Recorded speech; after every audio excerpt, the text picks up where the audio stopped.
So next is V40. It's a small bowel obstruction.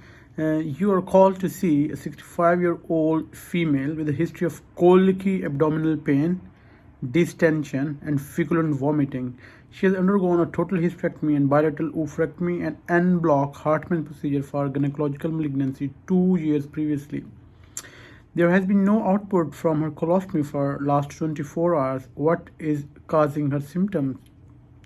So it looks like she has a bowel obstruction, and the causes of obstruction in my differential, it could be adherence, peristomal hernia, fecoleth, or recurrence of malignancy.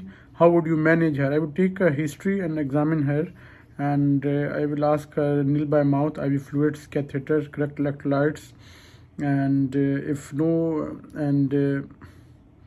obvious source of obstruction on examination, irreducible hernia, request a CT scan abdomen and pelvis. If there are no visible hernia, then a subsequent CT shows small bowel obstruction, extensive peritoneal deposits, and liver mets consistent with recurrent malignancy. How would this affect your management? I would continue to manage the patient conservatively. Normally we do conservative management, drip and suck for 48 hours, but in this scenario I would maximize conservative treatment and persist for a longer period.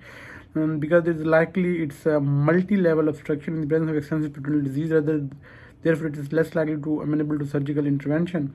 So paraneoplastic syndromes can cause intestinal dysmotility, potentiating the mechanical obstruction. I would arrange to discuss the diagnosis with the patient, preferably in the presence of her family. The overall prognosis is poor, and her treatment after the acute episode will be palliative rather than the curative. Are there any other measures that could be taken to resolve the obstruction non-surgically? Yes, we do gastrographin, oral water soluble contrast administration, because it's hyperosmolar and it sucks the fluid from the bowel wall into the lumen, and it helps in resolving the obstruction. And there is well-established evidence for this.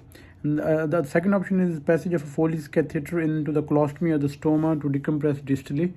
And third is metoclopramide, sometime promone. So the patient is not settled with a conservative treatment after 96 hours. She is keen to have an operation. So before making a decision whether to operate, I would seek the advice and second opinion for an experienced consultant colleague. With the support of my colleague, I would discuss the risks, benefit, and likely outcome of surgery in detail with the patient before coming to a decision regarding a plan for surgery or palliation with the patient. Yes, sincerely. Thank you.